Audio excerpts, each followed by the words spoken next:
No meu boletim Marco Antônio Villa, recebendo, mas com enorme prazer, um dos mais brilhantes senadores, eu estou exagerando, sem exagero mesmo, da história da República recente do Brasil. Ao menos da redemocratização para cá, com toda certeza, o senador Randolfo Rodrigues, combativo, com ideias, defendendo seu Estado, olhando o Brasil, entendendo o que é a Casa da Federação. Então, com um prazer muito grande, agradecendo, eu sei que a agenda do senador como líder do governo não é fácil, uma verdadeira loucura, agradecendo a gentileza do senador, mais uma vez, ter atendido o convite do meu canal e colocando primeiro uma questão política para depois entrar numa questão econômica que está aí todo mundo falando sobre a questão do petróleo no Amapá, o petróleo na foz do Rio Amazonas. Mas primeiro a questão política.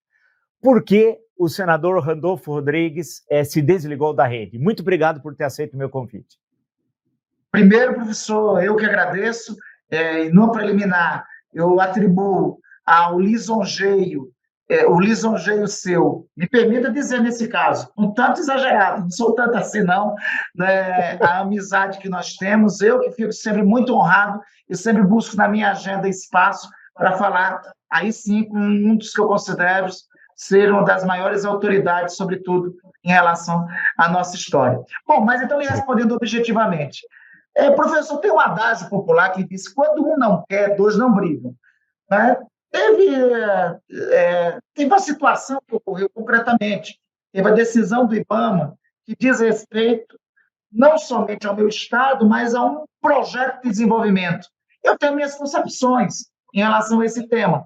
E via que, no âmbito da rede, essa concepção, talvez a minha posição não colocasse o partido muito à vontade, né? Então, para não deixar o partido em uma situação de constrangimento, e sendo conhecedor também, nesse caso, das posições da ministra do Meio Ambiente, achei mais adequado o desligamento.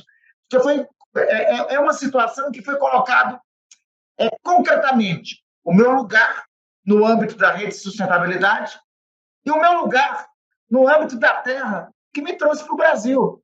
Né? O professor Villa, eu sou apaixonado por São Paulo, ainda mais quando vou aí lhe encontro, né? Quero fazer um encontro máximo de vezes a próxima vez que aí estiver. Sou apaixonado pelo Rio, pelo Nordeste brasileiro, gosto muito aqui de Brasília, mas o meu lugar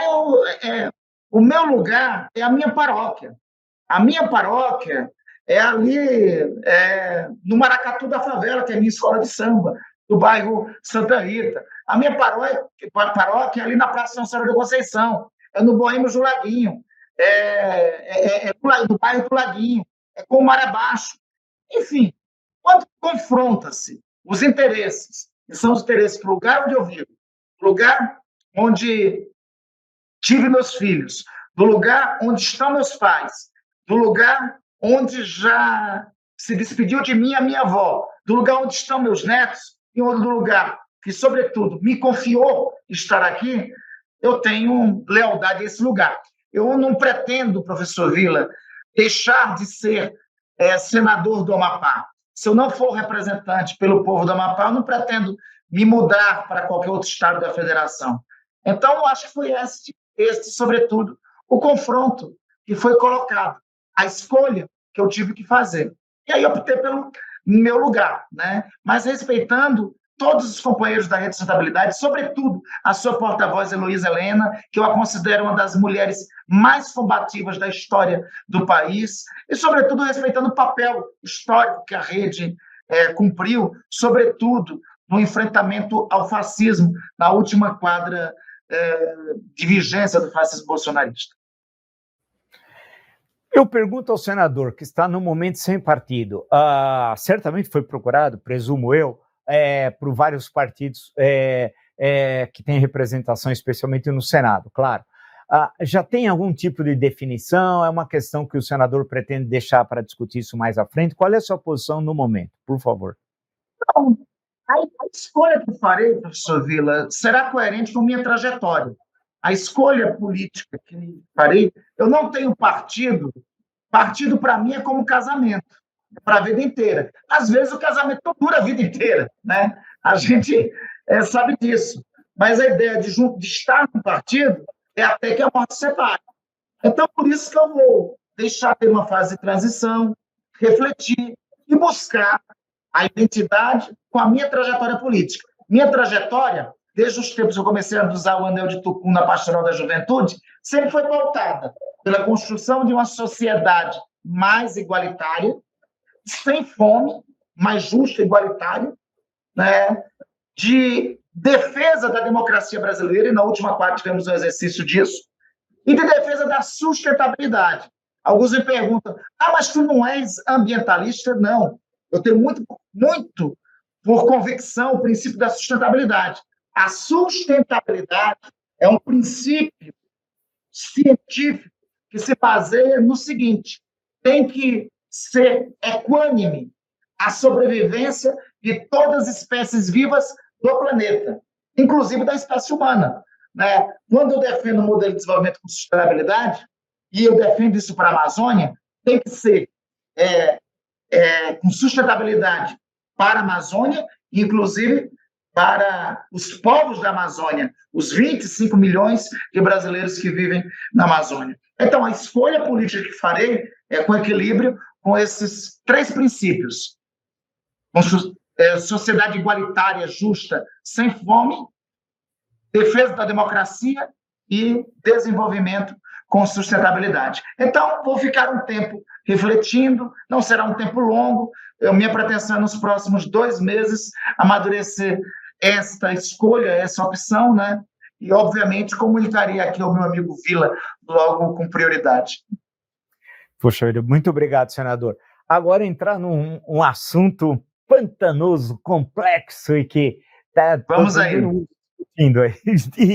E eu gosto realmente e o senador, como a gente diz no futebol, não tira o pé na dividida. Então, a questão que foi apresentada ao Brasil, e eu presumo que ao mundo, de exploração de petróleo na foz do rio Amazonas. Então, eu pediria, por favor, ao senador que me explicasse a exploração na foz do rio Amazonas, que exploração é essa do pré-sal na região, no que consiste, quais são os efeitos. Então, por favor, senador, tenha a palavra. Professor Vila, deixa eu dizer uma coisa. Deixa eu partir da própria declaração que o presidente Lula o fez ainda ontem, quando estava no Japão. Hoje, quando estamos gravando essa entrevista, ele já chegou ao Brasil, né? Mas ontem ele disse o seguinte: se tiver ameaça à Amazônia, certamente não terá autorização. Mas veja, primeiro o seguinte, acho que na preliminar é importante nós esclarecermos. Não se trata de exploração de petróleo. Se trata de pesquisar a existência ou não de petróleo a 540 quilômetros da foz do rio Amazonas. Para ser mais exato, a 172 quilômetros da costa amapaense. Mais próximo, a 50 quilômetros da fronteira com a Guiana Francesa, no limite do nosso mar territorial. Vou lhe dar mais um dado. O que está se discutindo é perfuração de um poço para saber da existência ou não de petróleo a 80 quilômetros de um poço do lado francês, que já foi perfurado e que já se descobriu sobre a existência de petróleo. Então, a primeira coisa é essa. Não se trata de exploração. Se trata de responder a seguinte pergunta: tem ou não tem petróleo? Depois de responder essa pergunta, até se ter uma eventual exploração, tem um intervalo de tempo que vai de 2, 3, 4 anos, né, para se iniciar a eventual exploração, se de fato isso tiver. Segundo lugar, não se trata de uma novidade. O Estado brasileiro, através da Agência Nacional do Petróleo, fez um leilão público. E nesse leilão público, foi o Estado brasileiro, inclusive com autorização do IBAMA do passado, que disse: olha, esses lotes aqui estão disponíveis para exploração. A empresa brasileira de petróleo, a Petrobras, se habilitou e ganhou esse lote para exploração. Ao longo desse tempo, tem tido um debate da Petrobras com o IBAMA.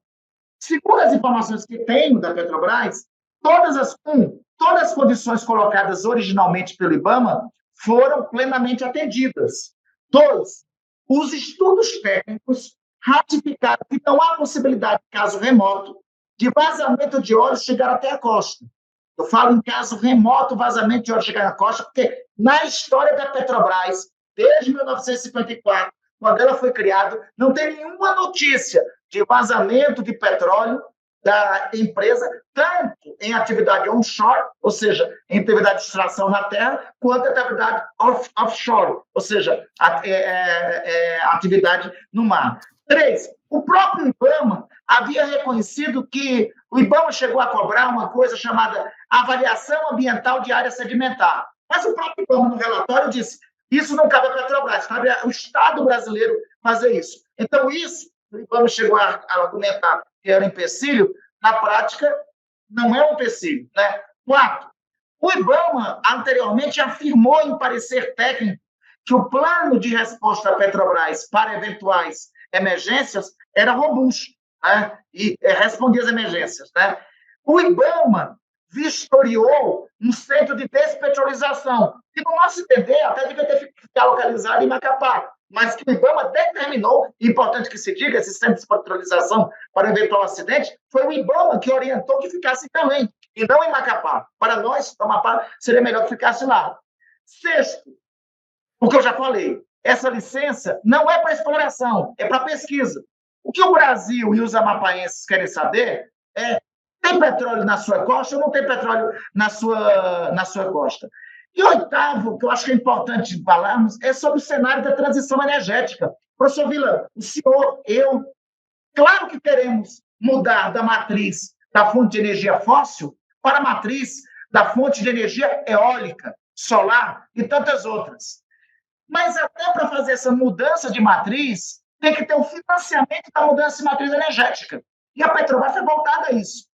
E o próprio Acordo de Paris, aí, professor, não sou eu, um ambientalista, é o Acordo de Paris que diz que a transição de matriz energética tem que ocorrer com a matriz antiga, a matriz que vai estar sendo superada, financiando a matriz nova.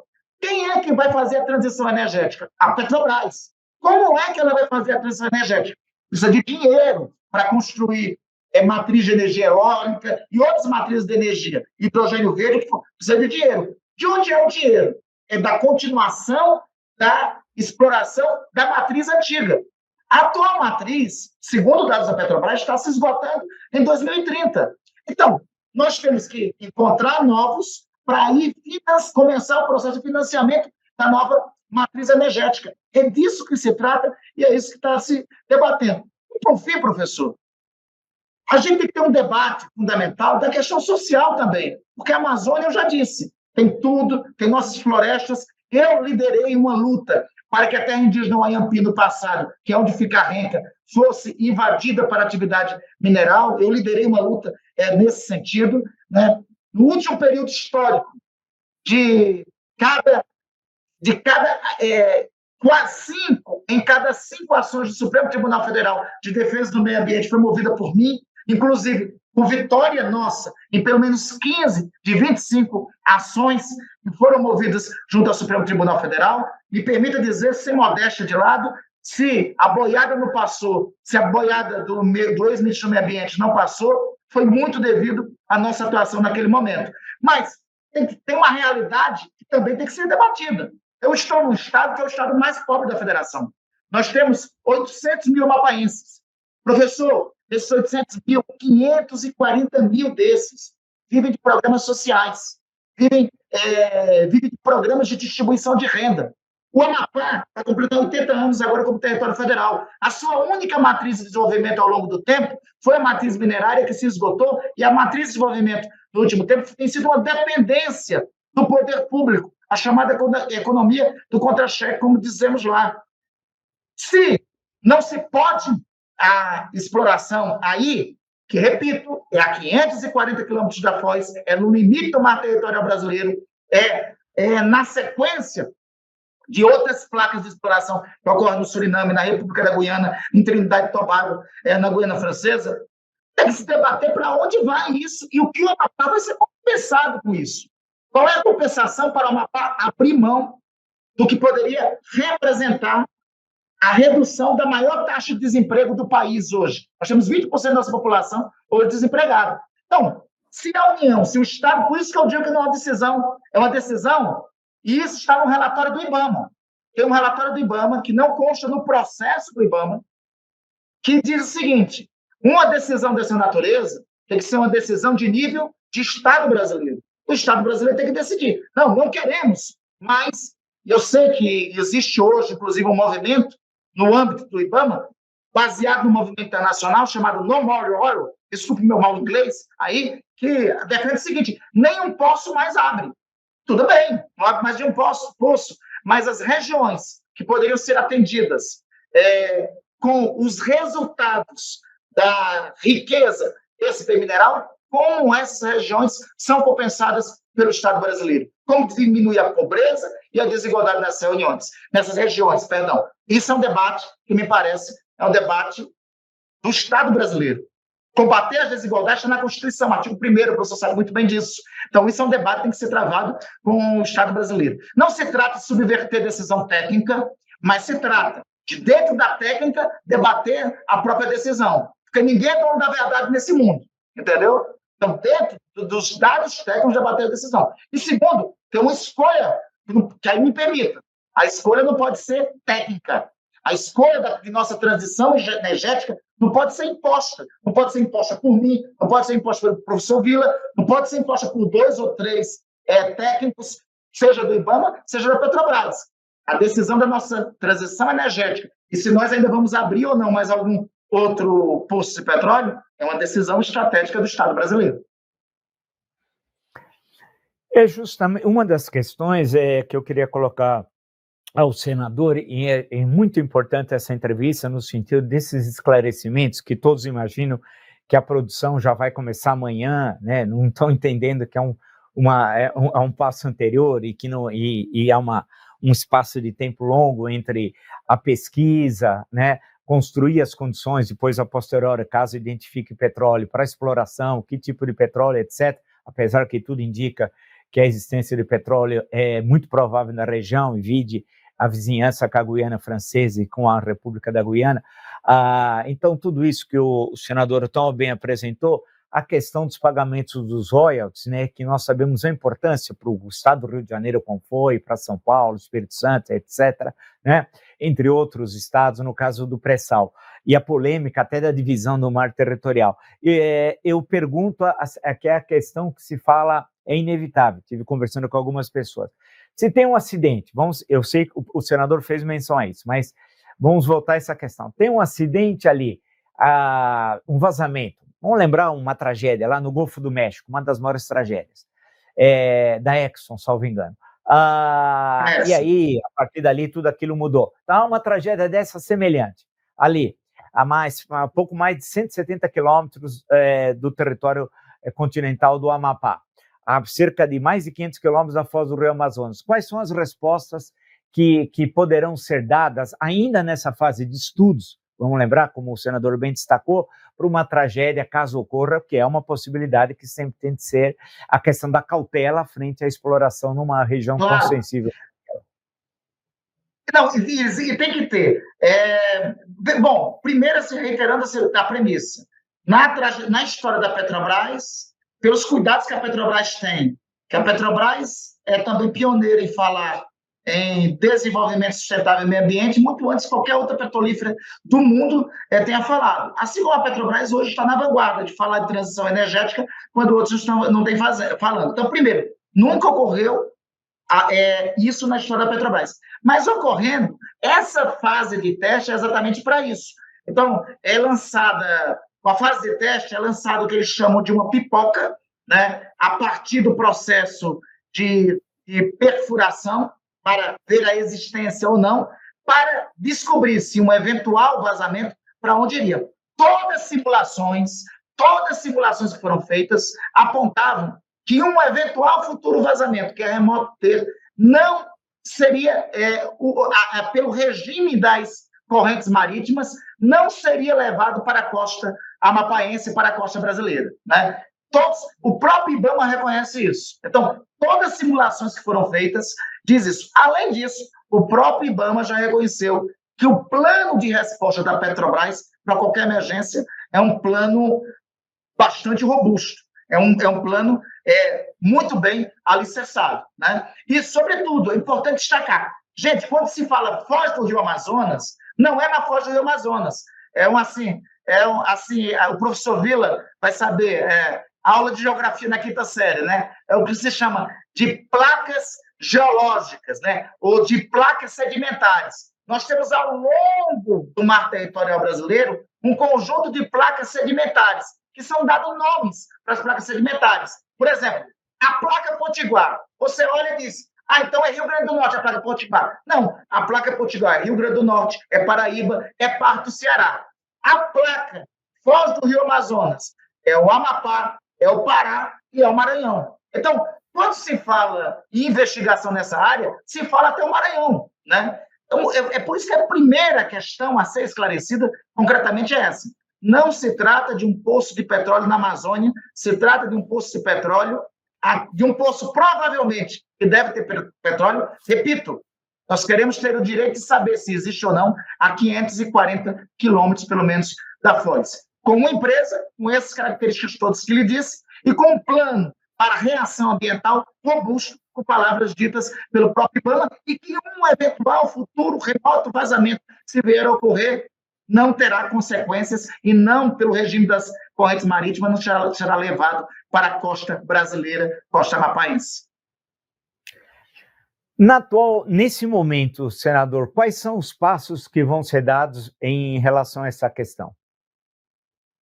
Bom, o presidente da República já retornou. Nesse momento que eu converso com você aqui, Vila, está ocorrendo uma reunião agora com a ministra do Meio Ambiente, com o presidente do IBAMA, com o ministro das Minas e Energia e com a Petrobras, né? Eu acho que tem várias alternativas para buscar uma mediação. Tem algo que o IBAMA fez que há de se reconhecer. O IBAMA poderia ter arquivado todo o processo. Não arquivou, porque se arquivasse, aí a Petrobras teria que indenizar, teria que devolver para a ANP o seu lote e ainda teria que pagar, além de todo o investimento que a Petrobras fez, ela ainda teria que pagar pela ANP por desistir do lote. Mas então, o IBAMA não arquivou o processo. O fato de não arquivar o processo abre a possibilidade para manutenção da discussão. Mas veja, no meio do debate todo, professor Vila, eu quero trazer o Amapá para o meio do debate, porque é o povo que tem que ser consultado. Ainda ontem, uma liderança ambiental estava falando, estava dizendo, isso é um debate da sociedade brasileira. Eu concordo. É um debate da sociedade brasileira, que todos têm que ser consultados sobre esse debate, que define a sua matriz energética, e, sobretudo, os amapaenses têm que ser consultados sobre isso.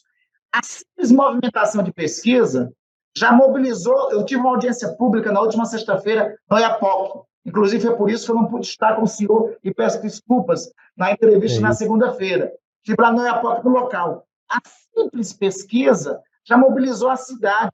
Tem 450 empregos gerados. Tem um movimento maior. Da audiência pública lá, participou o povo caripuna, o povo galibi, maruorno, né? O povo galibi calinã, representantes desses diferentes povos estavam presentes e todos se manifestaram favoráveis, inclusive vereadores desses diferentes povos originários. Aliás, professor, se me permite uma rápida digressão, é com esses povos do Amapá que eu aprendi de meio ambiente. Eu aprendi, foi andando na Pastoral da Juventude, na igreja Nossa Senhora de Fátima, foi vendo meus filhos tomando banho dos igarapés do Amapá que eu aprendi da importância do meio ambiente. Foi da minha luta, inclusive, de defesa desse meio ambiente no passado e, mais recentemente, pelo direito dos povos Waiampis de não ter mineração em seu território. Eu aprendi com os Waiampis o que significa meio ambiente. Eu aprendi com esses. Quando alguns colegas que eu respeito muito, do Leblon, da Avenida Paulista, da Faria Lima, ou aqui do Plano Piloto de Brasília, me falam de meio ambiente, eu queria fazer um convite para a gente fazer uma visita ao Amapá, né? Porque eu acho, às vezes, é muito cômodo falar do ecossistema, talvez, da preservação do quintal, sem compreender o que é a diversidade da Amazônia, mas, sobretudo, a diversidade do seu povo. É interessante essa questão, é cômodo falar em ecossistema da Amazônia sem conhecer a realidade da Amazônia, né? Esse é um ponto importante, até anotei aqui, senador, porque acho que essa que é uma questão central. O Brasil é um país muito diferente. Antigamente, o Jacques Lambert, nos anos 50 chamou de 2 Brasis. Não, não, nós temos múltiplos, dezenas de Brasis, né? Dezenas de Brasis. Isso, e, sobretudo, professor, em relação à Amazônia, a gente tem que entender qual é a concepção sobre a Amazônia. Porque, às vezes, se abstrai da Amazônia um ingrediente do ecossistema amazônico. São 26 milhões que vivem lá, entendeu? E nós, no campo democrático, aqui no combate ao fascismo, não podemos perder esse discurso para o fascismo, entendeu? Porque há de se perguntar por que nós não tivemos 80% dos votos de Roraima, não tivemos no Acre, não tivemos em Rondônia. Porque será que todos que lá votaram contra o nosso projeto e em defesa da democracia brasileira são identificados com o outro lado fascista que tem no país? Eu creio que não. Tem gente que precisa viver, tem gente que precisa comer, tem gente que está passando fome. Se nós não sentimos esses, por isso que eu sempre advogo o seguinte: minha concepção de desenvolvimento para a Amazônia é sustentável. Ela não é conservacionista. Porque se fosse conservacionista, nós teríamos que retirar do ecossistema amazônico os 26 milhões que lá vivem, né? E eu acho que nós temos realidades amazônicas com as quais nós, todos do campo democrático, temos que dialogar e entender com elas, entendê-las, sobretudo. Uma última questão, então, senador, para não abusar e da sua bondade. A questão da referência, inclusive, ao processo eleitoral recente. Alguns me disseram, eu falo com muita gente, graças a Deus, aí todo mundo sempre gosta de conversar em qualquer lugar, pode estar num banco, no supermercado, caminhando, andando com o cachorro, indo trabalhar, em qualquer lugar, todo mundo sempre fala, tomando um café. Mas espera, eles usam assim, sempre no sentido genérico. Vocês entra eu, entra o senador e um monte de gente, vocês reclamavam tanto do governo anterior e falavam que estava sendo destruída a Amazônia, e falavam do IBAMA, que estava sendo destruído o IBAMA, o Instituto Chico Mendes. Mas vocês, porque é sempre no sentido o mais geral possível, sem qualquer tipo de diferenciação, mas vocês estão fazendo a mesma coisa agora. Então, a pergunta que eu faço para encerrar: o IBAMA agora, nesses quase 5 meses de governo, ele tem a mesma ação que teve no governo anterior? E eu estou falando do IBAMA como sinônimo de todas aquelas entidades criadas numa longa luta em defesa do meio ambiente, né? Passa pela Constituição de 1988 e depois dos últimos 30 anos. A ação, então, isso tem uma espécie de ruptura em relação ao passado recente? Há uma continuidade ou há um oportunismo? Estou falando assim no sentido mais vulgar. Como é que justamente o senador, que tem essa convivência diária com os vários lados da moeda, que não são só dois nesse caso, porque é a população local, né? É a questão da questão cultural, a questão econômica, a questão social, etc, etc, etc, e as questões do interesse do Estado Nacional, da empresa, da Petrobras. Como é que fica, então, essa questão, por exemplo, do IBAMA, que afinal o foco está no IBAMA? Bom, primeiro, a mudança é radical, tanto é que estamos tendo esse debate interno ao governo. Então, até o ecocida, ministro do governo passado, me fez uma provocação no Twitter. Eu pedi para ele respeitar e não me trocar pela mesma régua dele, né? O que está acontecendo aqui não é o que ele ocorreu. A boiada que ele fez passar foi detida. Eu tenho muito orgulho do meu currículo ter feito parte da construção para deter essa boiada. Tinha um projeto dele de liberar as queimadas na Amazônia, foi detido no Supremo, de ampliação do desmatamento, foi detido no Supremo, tudo por ações movidas a nossas, de revisão de mineração na terra indígena, o Ayampi, foi detido por nós também, fomos nós que denunciamos pela primeira vez a mineração na terra Yanomami. Então, em primeiro lugar, não nos comparem com ele. Eu sempre digo para ele o seguinte: o ecocida do passado não se compare com a mesma régua, né? Esse projeto, e eu faço minhas as palavras do presidente Lula, se houver alguma ameaça, claro que não tem que ter. O que nós estamos debatendo são 2 aspectos. O primeiro dos aspectos é que, não é na Amazônia. O segundo aspecto é como vamos fazer a transição energética do país. Veja, do ponto de vista A Noruega e a Dinamarca argumentam também que deve ser feita a transição energética, e corretamente faz. A Noruega não explora mais petróleo no Mar do Norte, mas lá se esgotou todas as reservas de petróleo. Mas a Noruega está aqui na costa do Suriname, fazendo exploração de petróleo com a sua petroleira. Ou seja, a própria Noruega compreende que, para fazer a transição energética, tem que financiar, não pode fechar a petroleira deles, tem que financiar a matriz nova. É o caso da Petrobras. Se não tivesse poço, que é mais para a Guiana Francesa do que para o Amapá, se não tivesse poço, o presidente da Petrobras já falou, a gente vai para a República da Guiana, ou vai para o Suriname. E aí como é que fica? Lá nós podemos explorar, lá também não é no Caribe, e aqui na nossa costa nós não podemos, né? Me parece que é uma contradição em si, e tem um debate mais a fundo sobre a nossa transição energética. E, ao fim e ao cabo, tem um debate aí colocado concretamente sobre como essa transição energética vai financiar a nova matriz e sobre a realidade social que existe no Nordeste e em estados como o meu, como o estado do Amapá. Então, a regra é bem distinta, o presidente foi bem claro e muito feliz na sua declaração. Se tiver ameaça à Amazônia, não será, mas todos os dados apontam que não tem relação nenhuma com a exploração da Amazônia, a não ser o beneficiamento por royalties com o Amapá. Eu queria agradecer, mas muito mesmo, o senador Randolfo Rodrigues pelos esclarecimentos dessa questão que é tão polêmica hoje, e ao mesmo tempo apresentar, porque muitos não conhecem as questões fundamentais da Amazônia, e nós temos Amazônias no plural, né, como foi bem lembrado, e o Amapá tem sua característica especial. O Amapá já está olhando ali para o Caribe, né? Tem uma história muito particular, como estado, é muito recente, teve o período como território, depois o período como estado é muito recente, e tem uma série de problemas, ainda é um estado relativamente pouco populoso, com 800 mil habitantes, né, senador, mas tem um problema social muito grave, que eu até justamente anotei aqui, dos 800 mil, cerca de 540 mil vivem de programas sociais, e tem de ter direito 20% de desempregados, é o mais pobre estado da federação. E tem condições de se construir uma economia local sólida, respeitando o meio ambiente, respeitando os princípios da Rio 92. Afinal, tudo começou aqui, né, no Rio de Janeiro, na maior reunião... Professor, me permita uma coisa. O Amapá tem lição para dar ao Brasil e ao mundo sobre preservação ambiental.